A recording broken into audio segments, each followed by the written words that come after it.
The handshake between President Uhuru Kenyatta and Raila Odinga in March 2018 changed the political landscape in this country completely. But one man was affected the most: the Deputy President William Samoei Ruto. And how was he affected? He was affected in this way. From 2011, 2013, up to 2017, the Deputy President William Ruto had banked on the support of President Uhuru Kenyatta. And we all know that President Uhuru Kenyatta's campaign during all that time was based on mobilizing two tribes, the Kikuyus and the Kalenjins, against Raila Odinga. Basically, it was about anti-Raila Odinga. And that's why even the Cambridge Analytica, for those who followed that case, their brief was to instill anti-Raila Odinga, especially on the supporters of President Uhuru Kenyatta from central Kenya. And therefore, when Raila and Uhuru Kenyatta had the handshake, it meant one thing: that the deputy president was not going to sustain that anti-Raila Odinga's campaign, especially in central Kenya, because now Uhuru Kenyatta had now the handshake with the man he was expected to create that narrative. And that led to mistrust between President Uhuru Kenyatta and his deputy. And I remember at some point, Kenyans were really asking themselves whether President Uhuru Kenyatta was playing Raila Odinga or he was playing the deputy president, or maybe both of them. But it is now clear that the president is done with his deputy. And in 2019, early 2019, the president issued Executive Order number 1 of 2019. And in that executive order, the president made Fred Okengo Matiang'i as the supervisor of all cabinet secretaries in this country. That move made Fred Matiang'i the Prime Minister of the Republic, the Prime Minister, in quote, of the Republic of Kenya. And by that move, the president assigned the roles which previously were being performed by the deputy president to Fred Okengo Matiang'i, because he was not very happy with the early campaigns which the deputy president was doing. And while that was happening, we all remember that during the handshake, Uhuru and Raila created what they were calling 9-point agenda.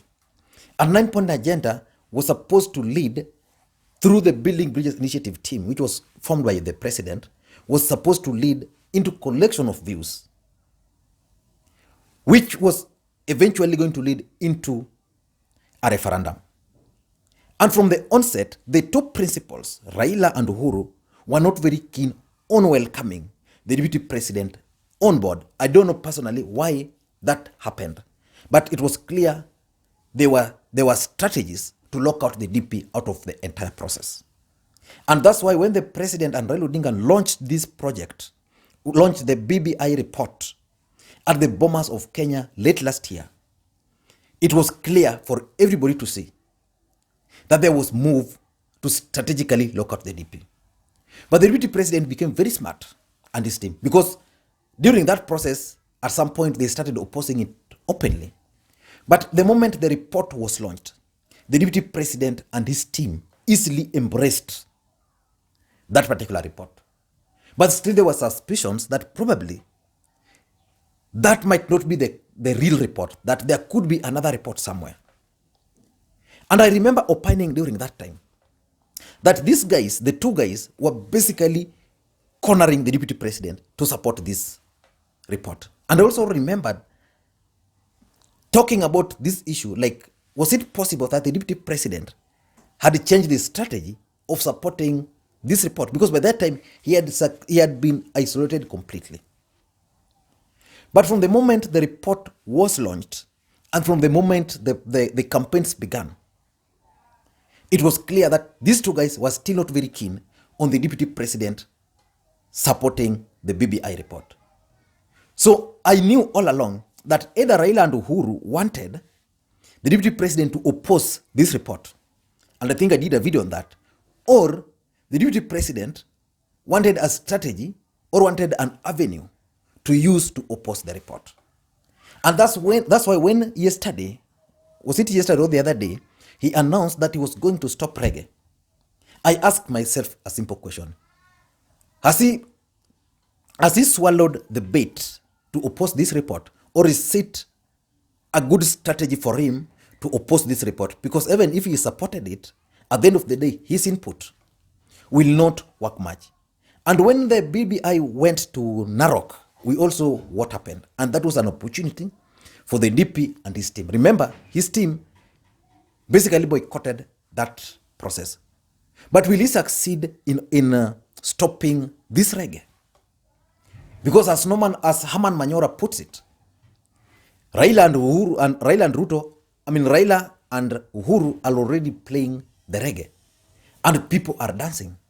Can he successfully stop this reggae? And if he stops it, what will be the impact? And what are some of the strategies which the deputy president is planning to use to stop this reggae? In my view, he has the following strategy. Strategy number one is revival of the Punguza Mzigo initiative. I don't know whether you guys have been following the Punguza Mzigo initiative. At some point, the Secretary General of Third Way Alliance, Fred Okango, addressed the media. And he announced publicly that the Third Way Alliance was going to join the BBI team. And then the very day, he was kicked out of Third Way Alliance. And then all of a sudden,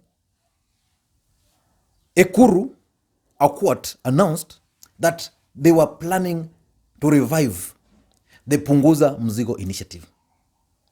And then I remember her deputy, the lady there, telling him off. And actually they took him to court to explain the source of funding, because according to them, they had so many issues about Ekuru Akwat. One of the issues was that it's only Ekuru Akwat who knows the funders of the Punguza Mzigo initiative. And that begs the question, who was funding Punguza Mzigo initiative?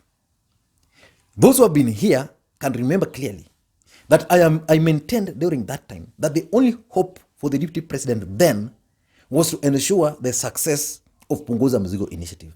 Because if Punguza Mzigo initiative had been passed through the county assemblies, then it would have meant that Kenyans could not have two referendum at a go.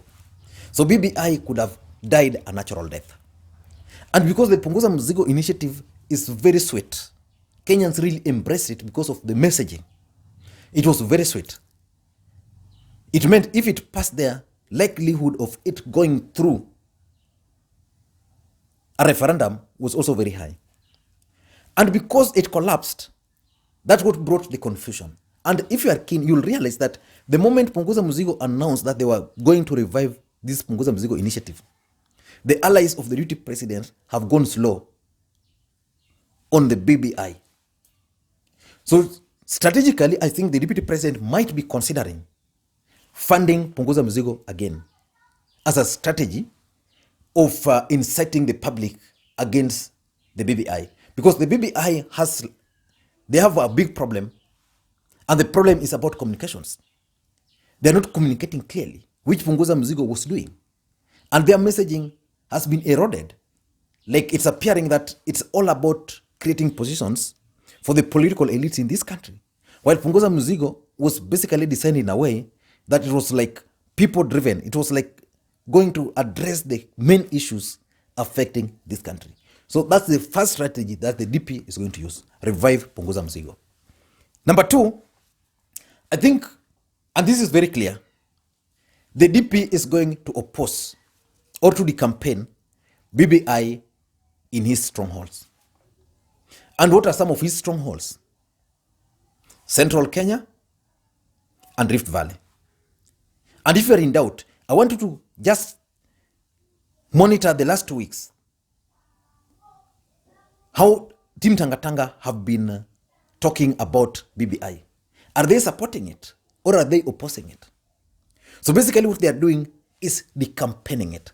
But they are decampaigning it strategically so as not to appear to contradict President Uhuru Kenyatta. because the president made it very clear that BBI is his project and that he was going to take responsibility for BBI. When the DP was in Embu, they made it very clear that they were not going to oppose it. When they are in Rift Valley, like today I've seen Oscar Sudi and the group just addressed the press and they were like, those are ODM rallies.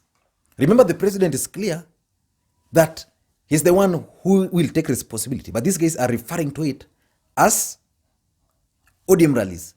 When this event was happening in Narok, I don't know whether they noted. When the event was happening in Narok, Joanna Ngeno, who was kicked out by Masais, stated very clearly that he received a phone call from who? From Raila Odinga, and another phone call from President Uhuru Kenyatta to attend the event. So the mere fact that he said himself that he received a phone call from President Uhuru Kenyatta definitely confirms that President Uhuru Kenyatta is fully behind this.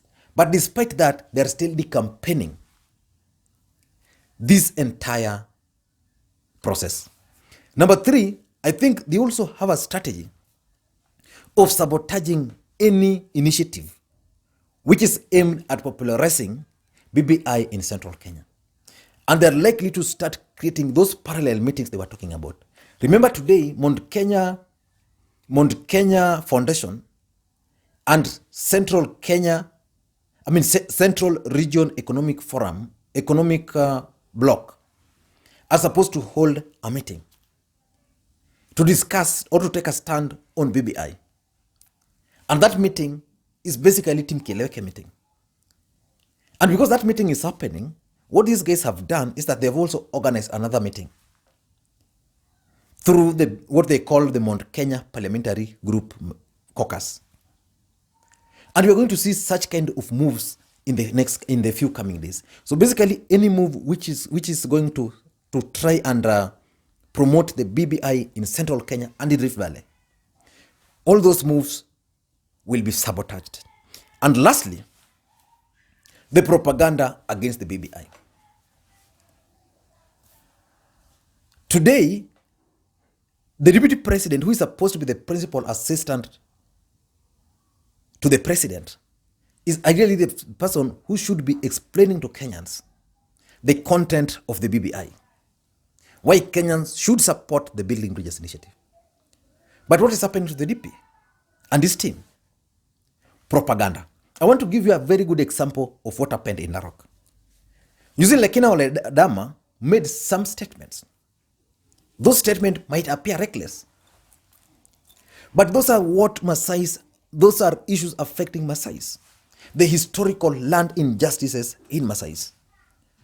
So however much that guy did not communicate it in the right way, these guys are now taking that out of context.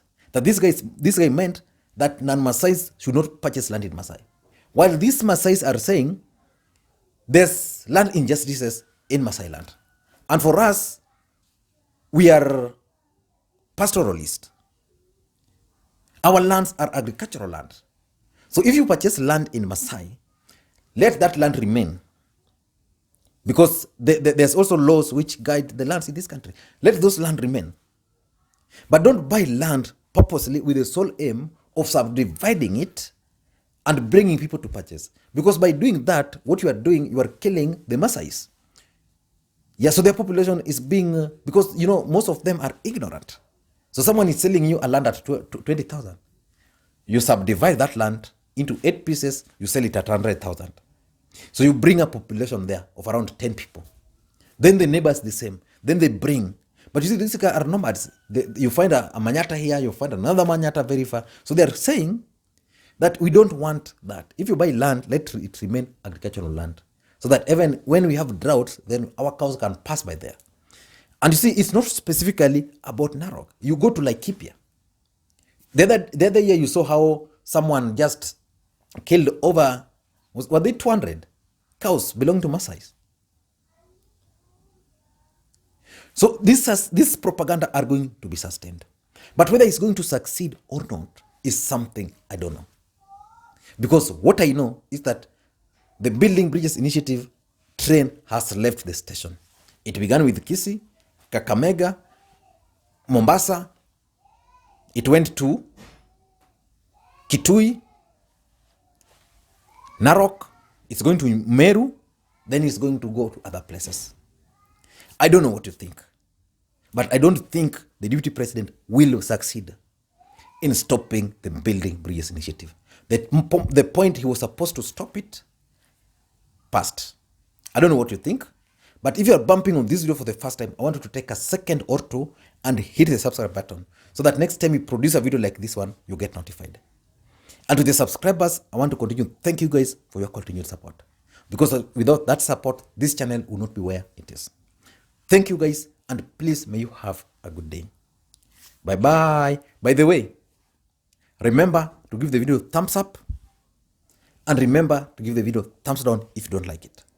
The best one is just drop your comment. Thank you guys. Bye-bye.